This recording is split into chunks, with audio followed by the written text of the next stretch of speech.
My name is Billie Whitehouse. I'm a founder and a designer for Wearable Experiments, a wearable technology company, and we build the hardware, the software and the apparel for wearable technology clothing.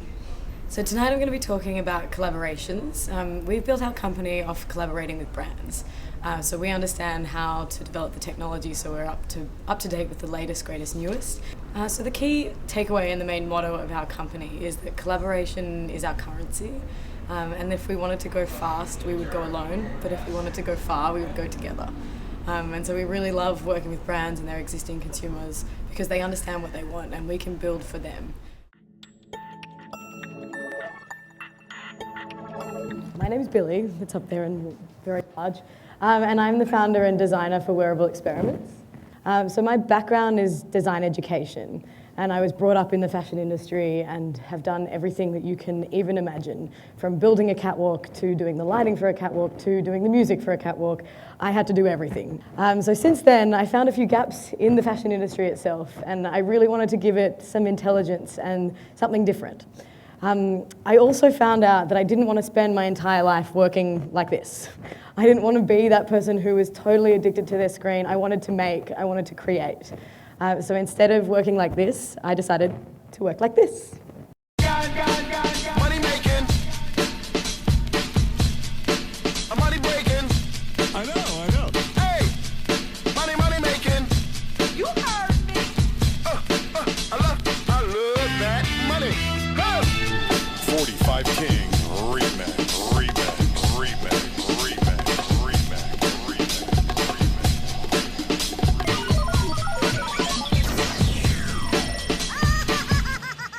A collaboration we did. We hosted our first ever hackathon in New York, and I invited 20 of the most interesting people I knew into one space for 6 hours just to create as much as humanly possible. It was hilarious. I actually laughed out loud for 6 hours. It was painful. My stomach muscles hurt. And that to me is what work should be. It doesn't have to be boring. It doesn't have to be tedious. It doesn't have to be long hours. It has to be fun. Otherwise, you're not going to keep doing it. So my first major collaboration was exactly that. I worked with Durex to create a product called Fundawear. And this was a product we launched last year, and it went totally nuts. It's vibrating knickers for couples in long-distance relationships. So we built everything from the hardware to the software to the apparel.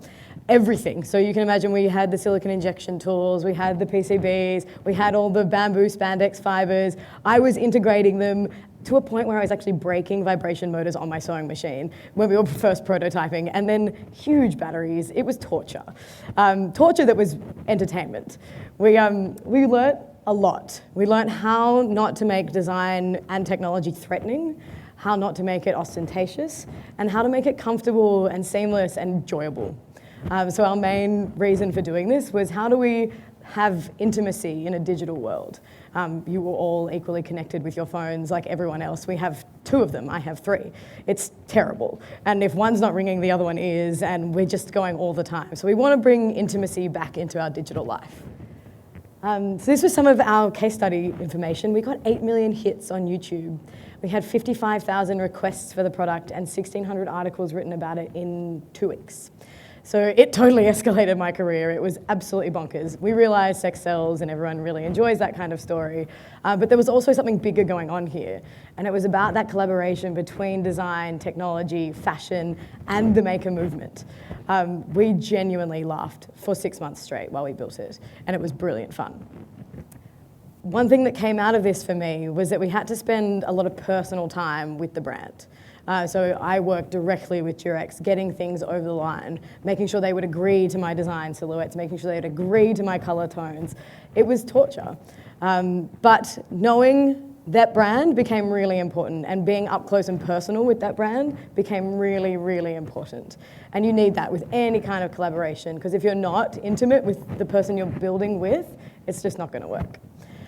So our second major collaboration was also quite intimate, but was actually, in fact, more about empathy. I worked really, really closely with the captains of the AFL teams in Australia, and AFL is the Australian Football League. I describe it as, imagine rugby meets basketball, because it's in a round circular field and they run a lot. So what we did in this project is we built a fan jersey that builds empathy between the fan and their favourite sports team. So while you're watching your favourite team, you get the feedback in your fan jersey of what's going on in the game. Whether it's a build-up of adrenaline, you get a rumble up your chest. Whether it's a moment of frustration or when someone even takes a hit.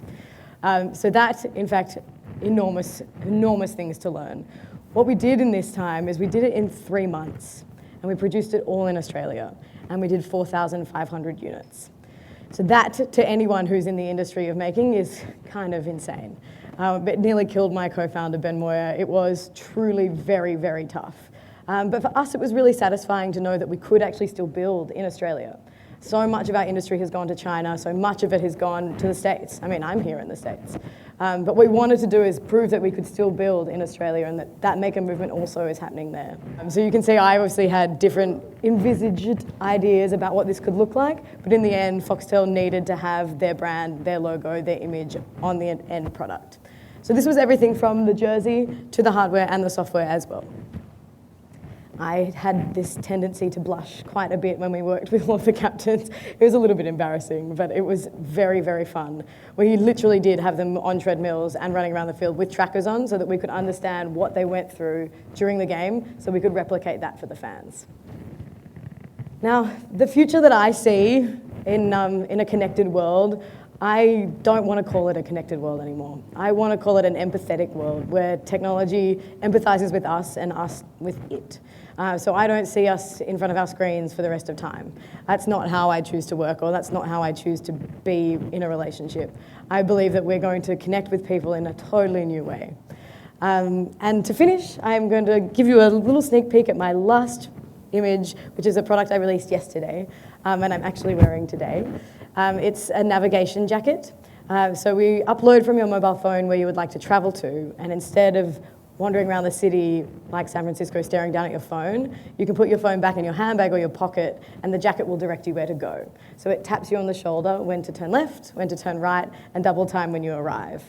We've actually redeveloped this software again and again, and we've improved it again and again. And the latest version is going to be induction charge. So we're in the process of building induction charging coat hangers. So it's this really natural moment of you hang up your jacket at the end of the day and it naturally charges for you.